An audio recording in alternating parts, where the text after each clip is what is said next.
So, alright, so, back. So yes, I was calling it a transition point. So it's this idea of, like, the light charges in the electron force the radius of the electron to keep contracting until the exact point when the radius basically becomes the Planck length and it's no longer an electron, but it's kind of like this transition point between, being between like an electron, a photon, and a black hole all at once. If you look at the first paper, you'll see that I show like what I think a black hole is. It's basically when it's almost like an inverted electron where the internal speed is faster than the speed of light, but when the speed is exactly the speed of light, I think it hits this transition point. It's not quite an electron anymore, because the vector for the motion to create a circle is no longer completing a circle, so it's just switched over to basically becoming a photon. It's like right at the transition point between that and a black hole. So the idea is like, basically you have this in an electron, and as the electron goes faster and faster and faster, the radius contracts and contracts and contracts until finally it becomes the Planck length, and then the vector is no longer finishing a cycle or a circle anymore. It is strictly basically a photon at this point. And then if it goes any faster, where the velocity vector that is variable can go faster than the speed of light, then it becomes what we would define as a black hole.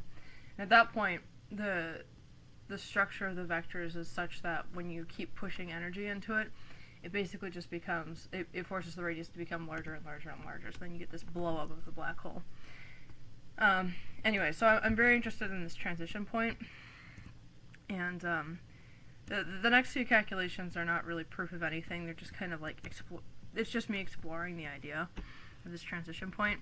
So I'm like, okay, well, if we assume for an electron that it has this mass, it's relativistic mass, and then we assume that the min radius is the Planck length.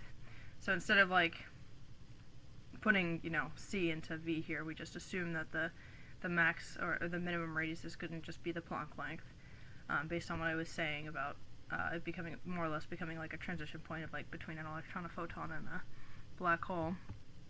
And then we solve for this. We basically get that the mass of the mini black hole is going to be the Planck mass, basically. And then if we look back at the first paper from the light charge hypothesis, we look at this a little differently. I'm not going to go over this one too much, just because it's in the first paper if you want to see it. But basically we took the Schwarzschild radius equation, and then we also checked that what would happen when the radius is the Planck length, and we sub that in. We also get the Planck mass. Here I divide by 2 right here, but that's because I'm assuming that this will be like true for 1 light charge rather than 2, so I just do this divide by 2. And then from this perspective, it basically has the same change from the electron in the first paper to the electron in the second paper, such that there's no overlap, there's no like X cross section for the electron, there's just a circle. And this is true for, I assume will be true, like I said, the rest of this video is just ideas that I'm exploring. They're not like proven rigorously at all. But basically the idea is that the electron is basically a 2D circle, and that the black hole is actually also a 2D circle. And that's why it looks like a 2D object, is because it is. Like, I think the holographic principle is the idea that, well, because the black hole is like a 2D object, that means the rest of the universe is, where I was saying, like, actually no, the black hole is just a 2D object, and it's a 2D macroscopic particle whose internal velocity is greater than or equal to the speed of c.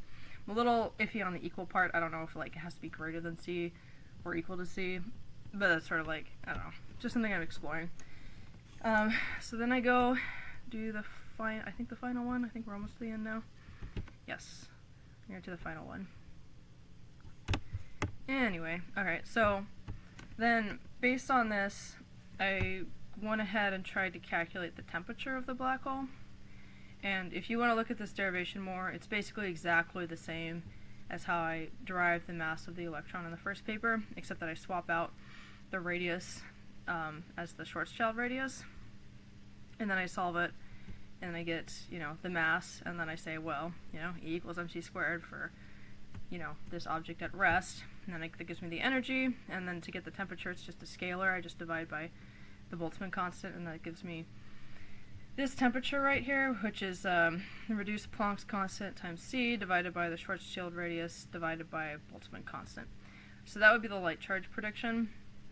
If you compare this against the Hawking radiation temperature prediction, I do a few swaps here, but basically it's the same thing.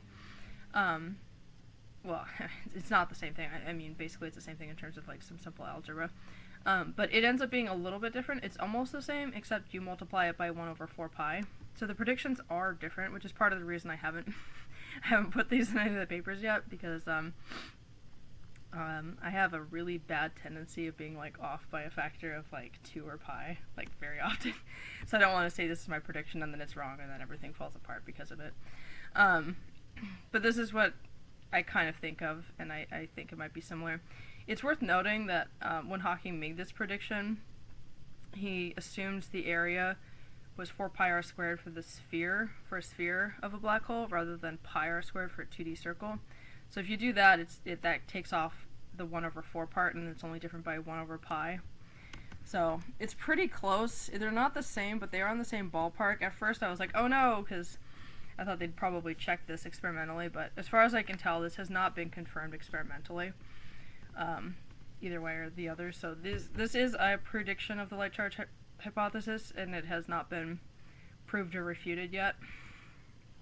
Alright, well, okay, I'm almost done now. I wanted to go into possible proton structures.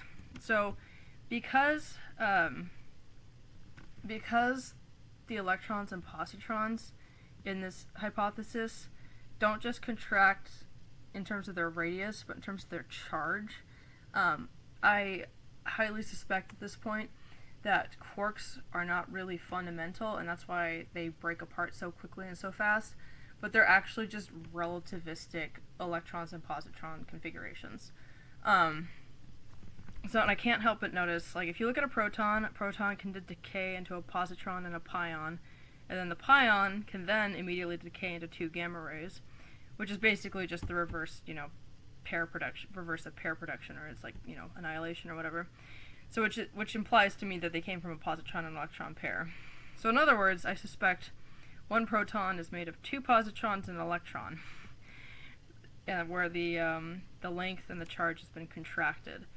So and then this is kind of hard to do in a back of the hand calculation, so I am going to be dependent on getting everything else working with like Compton scattering first, making sure I have the 3 equations of motion nailed down for the light charges, and then simulating this in a pretty heavy simulation. And then, there should be 3 of them, and they should like overall balance and get the right charge and mass and all that stuff. So this is kind of super hand wavy at this point. I only bring it up just to point out that there are ways that this can combine into making more of the standard model particles without just giving up on the whole idea. So that's kind of my idea for now. I have to admit that the whole light charge hypothesis in general, it has some interesting points or retrodictions, but until I really nail down all 3 equations of motion and I can check it against Compton scattering and start like doing more simulations to make actual real predictions, I have to admit that it's all a little fuzzy at this point. None of it's like rigorous or anything. So well, that's it for this. Goodbye.